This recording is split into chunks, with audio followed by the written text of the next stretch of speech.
কি সমস্যা? I love you. কালকে তোর জন্য পাত্রী দেখতে যাবো। পাত্রপক্ষ এখন আসতেছে না কেন? জানা তুই গিয়ে তোর ভাইকে জিজ্ঞেস করে আয়। আমি মেয়ের ভাই। ঘুমটা একটু তোলো। আরে কি হয়েছে? লজ্জা পেয়েছে মনে হয়। বাবা নীলা তো আমার, তোর ছাত্রী। বাবা যখন তোমার জন্য পাত্রী খুঁজছিল তখন আমি নীলাপুর কথা বলেছি। ও তো আমার স্টুডেন্টের সাথে কেন বাবা, আমার মেয়েকে তোমার কি পছন্দ হয়নি? তেমন কিছু না। এখন তুই সাফ সাফ বল যে আংটিটা পরাবি কি পরাবি না।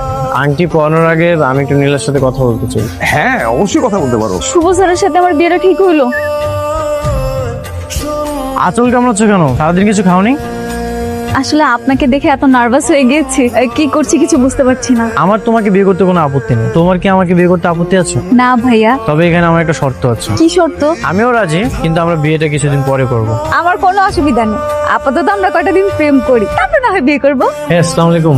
বসুন। কি মনে করে আমার অফিসে? ফাইলগুলো দাও, সাইন করে দাও। কিসের পেপার? আরে বলো না, আমাদের এলাকায় একটা নদী খনন করছে, আর নদী খনন করার পর যে মাটিটা পারে রাখছে, পারে রাখার পর একটা জায়গা হয়েছে, ওই জায়গার মধ্যে আমরা একটা পার্টি অফিস করতে যেতেছিলাম আর কি। কিন্তু পাবলিকের তো আর সহ্য হয় না, থানা পুলিশ করলো, আমরা কোর্টে গেলাম। কোর্টে যাওয়ার পর জিজ্ঞেস করলো এখন আমরা কি করতে পারি। তারা আমাদেরকে বললো যে ভূমি অফিসারের নাকি পারমিশন লাগে। এখন আমার তো ভূমি অফিস তো নিজেরই ভাই, তুমি তো আছো, সাইন করে দাও। আমাদের পার্টি অফিসের পক্ষ থেকে তোমার জন্য ছোট্ট একটা উপহার।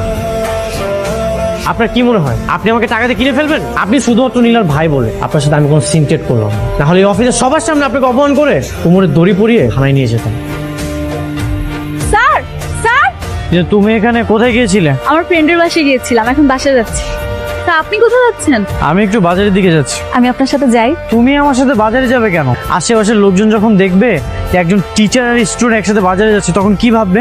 কিচ্ছু ভাববে না। এই অধিকার খাটিয়ে আমি আপনার সাথে সব জায়গায় যেতে পারবো, তো আমরা একসাথে যেতেই পারি। আলুর দাম কত? 35 টাকা। 35 টাকা মানে? আলু তো 12 টাকা। এত টাকা বেশি দিয়ে আপনারা আলু বিক্রি করতেছেন কেন? কে বলছে আপনাকে 12 টাকা? আপনার খালু 32 টাকা আলুর কেজি কিনছি, 3 টাকা লাভ করবো না? 32 টাকাতে আপনারা আলু কিনেন, তাই না? এইসব আপনাদের মতো মিথ্যাবাদী সিন্ডিকেটের কারণে না আজকে দেশের এই অবস্থা। আপনার কি মনে হয় সব কাস্টমার কি টিনের চশমা চোখে দিয়ে তারপরে সব তরকারি কিনতে আসে? কেউ আপনাদের কিচ্ছু বলবে না? আপনারা যা দাম চাইবেন তাই দিয়ে কিনবে? আমি আমার বন্ধুকে কল দিচ্ছি, আমার বন্ধু আলু চাষ করে। হ্যাঁ লোকমান। হ্যাঁ বন্ধু বল। তুই তো আলু চাষ করিস, এখন আলু কত টাকা দিয়ে বিক্রি করতেছিস? 12 টাকা করে কেজি বিক্রি করতেছি।